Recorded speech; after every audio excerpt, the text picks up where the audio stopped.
Hola, ¿qué tal? Muy buenos días con todos. Vamos a iniciar con la clase del día de hoy. Empezamos con nuestro querido curso segundo BGU. Bueno, como siempre, procedemos con la lectura y luego con la explicación, ¿verdad? Aquí también tenemos unas preguntitas que nos va a tocar responder. Dice, fue Navis quien empleó el término idealista al referirse a Platón y a otros autores para quienes la realidad es la forma o la idea. La filosofía idealista de la época moderna se funda igualmente en las ideas, aunque el significado moderno de la realidad no siempre es igual al del platonismo, pero no podemos separarlo de un sentido antiguo. Algunos autores también consideran que es un error atribuir a Platón la paternidad del idealismo, ya que aunque en Platón hay una teoría de las ideas, es un idealismo exageradamente realista.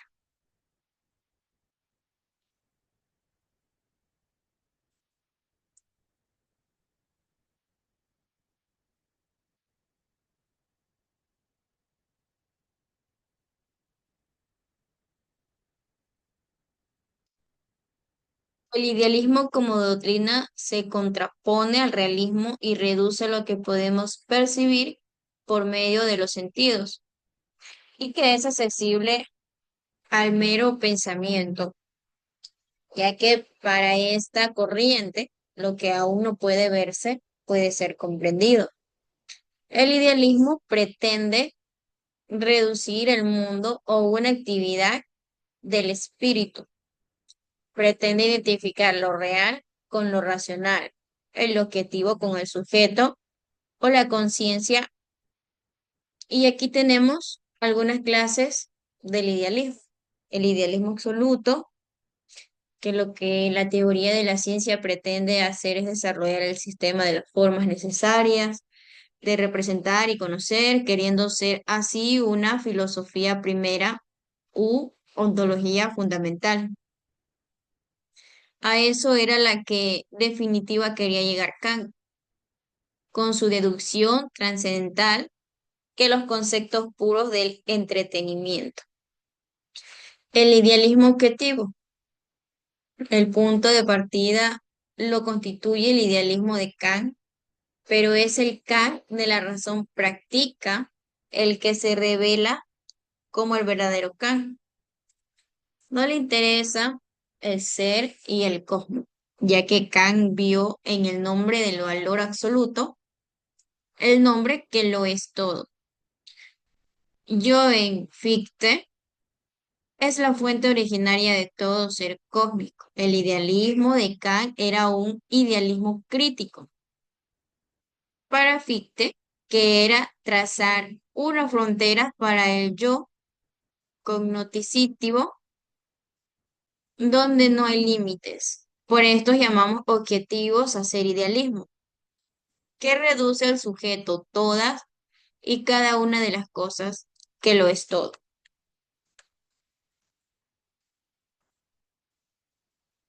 Aquí vemos el idealismo objetivo.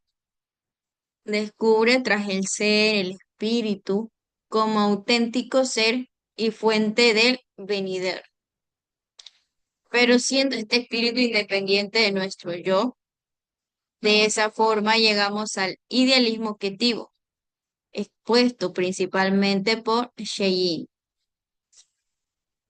Aquí también vemos el idealismo trascendental. En el a priorismo de la forma vio Kant el carácter revolucionario de su filosofía. Hasta ahora se admitió que todo nuestro conocimiento tiene que regirse por los objetos. Kant invierte los términos estableciendo que los objetos se han de regir por nuestro conocimiento. Esto es lo que en Kant se conoce como un giro copernicano.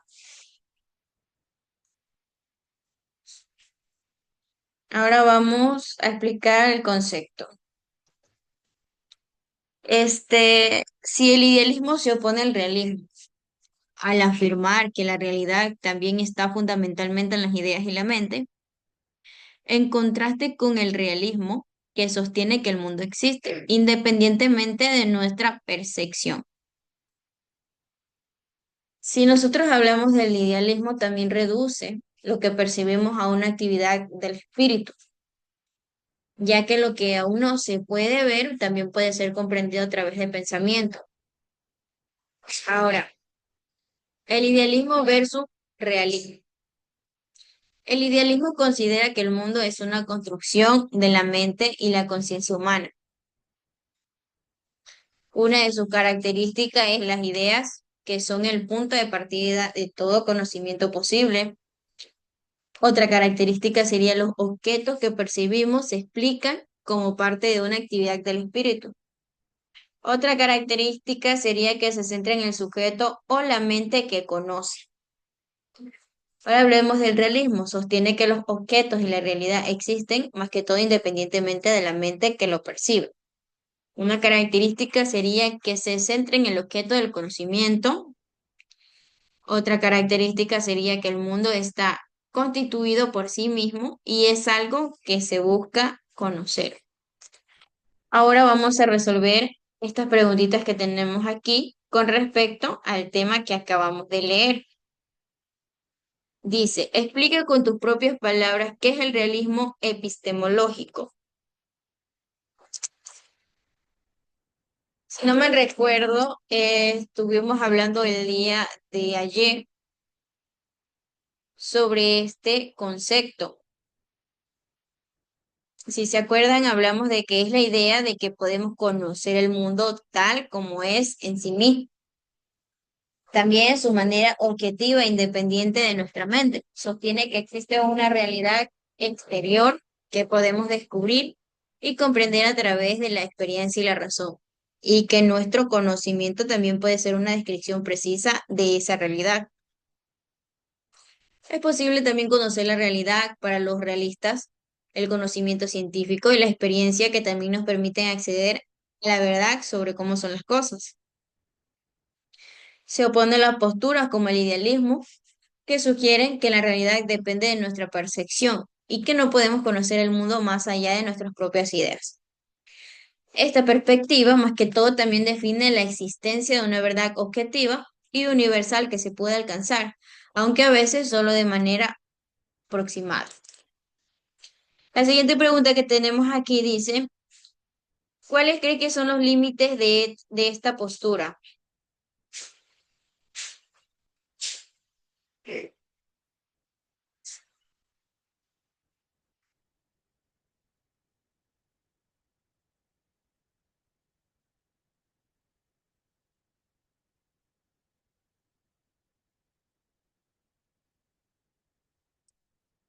Si nosotros, si la pregunta se refiere al idealista,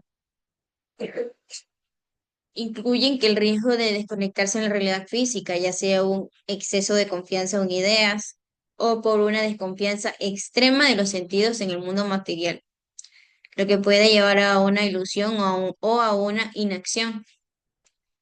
Otra limitación es la dificultad de demostrar que el mundo existe independientemente de nuestra mente, lo que puede derivar en posturas como el soliposismo, donde se considera que solo existe la propia conciencia. También hablaremos sobre los límites de la postura idealista.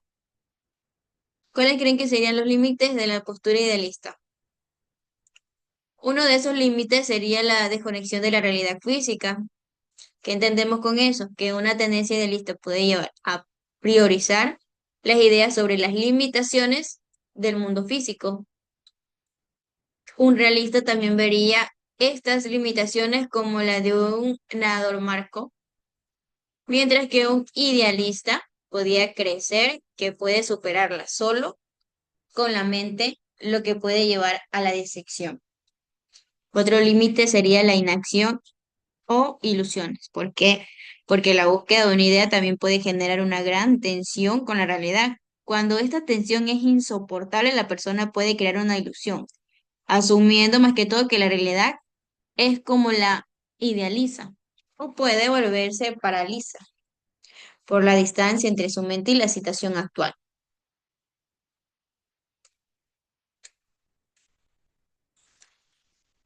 La siguiente pregunta que vemos aquí dice, redacta un comentario sobre el realismo y descarta algunas diferencias respecto al resto de las posturas.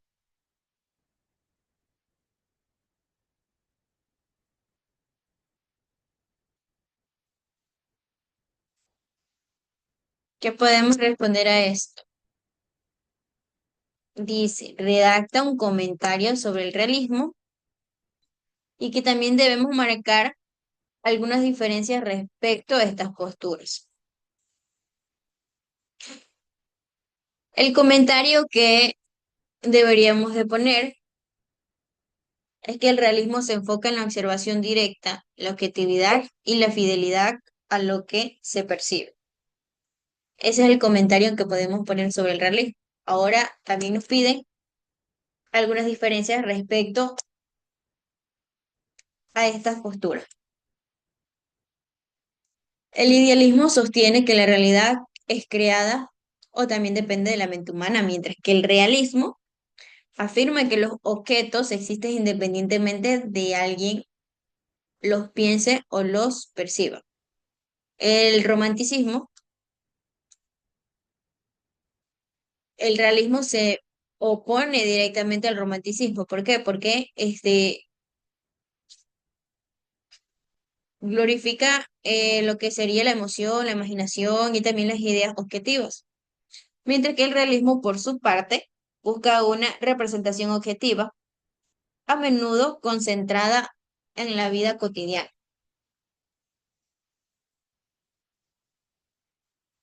Ahora el realismo versus el objetivismo trascendental. El realismo se opone porque este último considera que no se puede conocer la realidad tal como es, sino solo como se presenta a través de la conciencia. El realismo versus constructivismo. El realismo difiere de constructivismo al crecer en una verdad o una realidad objetiva y preexistente en lugar de la realidad como algo que se construye activamente a través de la experiencia y la interacción.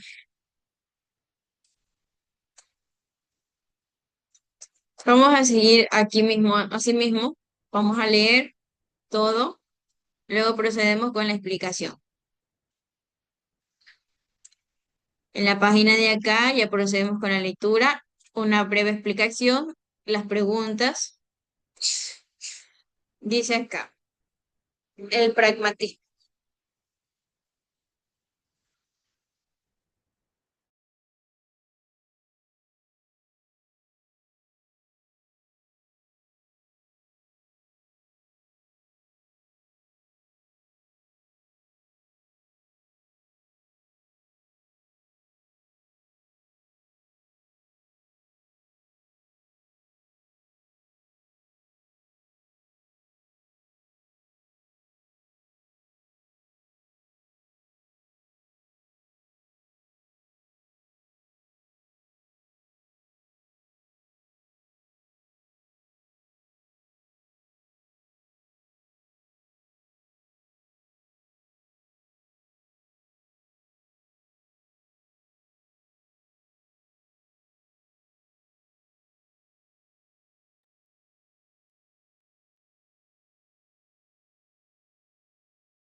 La verdad o la falsedad de las cosas dependen de su contribución o un fin práctico, también llamado pragmático.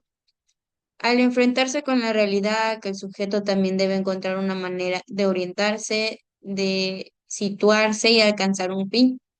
Para ello debe ser práctico y adoptar la verdad que le sea útil.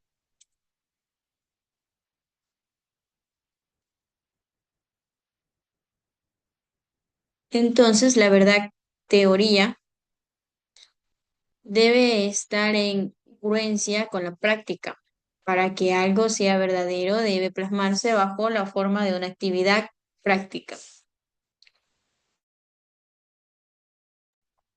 En definitiva, toda realidad también puede ser juzgada como verdadera de acuerdo con sus efectos prácticos. Para el filósofo pragmático William James, disculpen, 1842 y 1910, el hombre es incapaz de captar la esencia íntima de las cosas. La razón humana es capaz de resolver los enigmas metafísicos. Entonces fija su atención en los resultados prácticos. El pensamiento también es como una fusión vital que tiene su papel en la conservación y preservación de la vida. Así introduce un nuevo concepto de la verdad que es útil y también fomenta la vida. Este pensamiento pragmatista se enmarca dentro de las filosofías de la vida para las cuales la vida humana es el valor primero, siendo todos los otros valores medios útiles para el fomento de ella. La verdad es, por tanto, lo útil y conveniente al hombre. El conocer y el pensar son funciones al servicio de la conservación y promoción de la vida.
Si nosotros vemos aquí esta imagen que refleja, dice, veo el vaso medio lleno, ya veo el vaso medio vacío.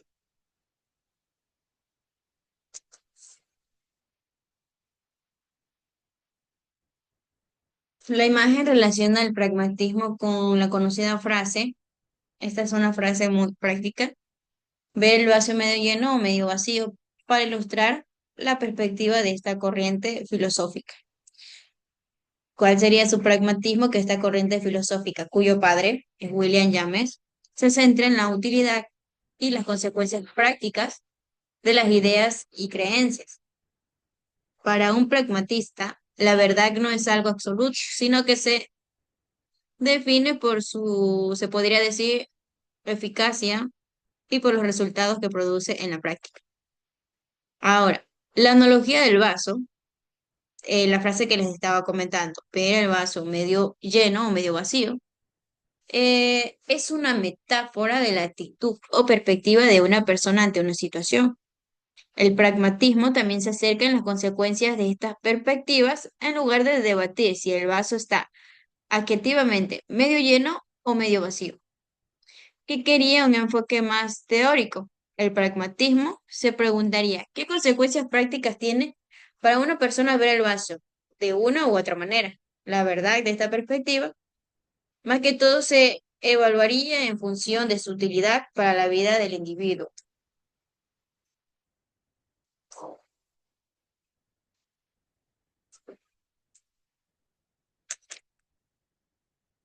Ahora, ¿Qué es el pragmatismo?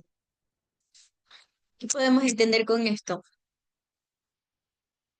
Sabemos que el pragmatismo es una filosofía que considera la verdad de una idea en función de sus consecuencias prácticas y su utilidad para resolver los problemas. En la práctica se considera por la preferencia por lo útil y lo concreto que valora la experiencia personal y la acción que genera resultados tangibles.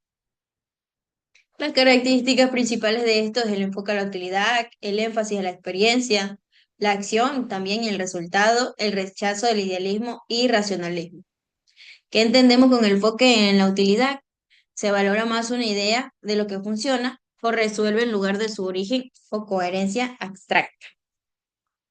El énfasis de la experiencia, la comprensión y la verdad que se forman a través de la experiencia personal y la interacción con el mundo.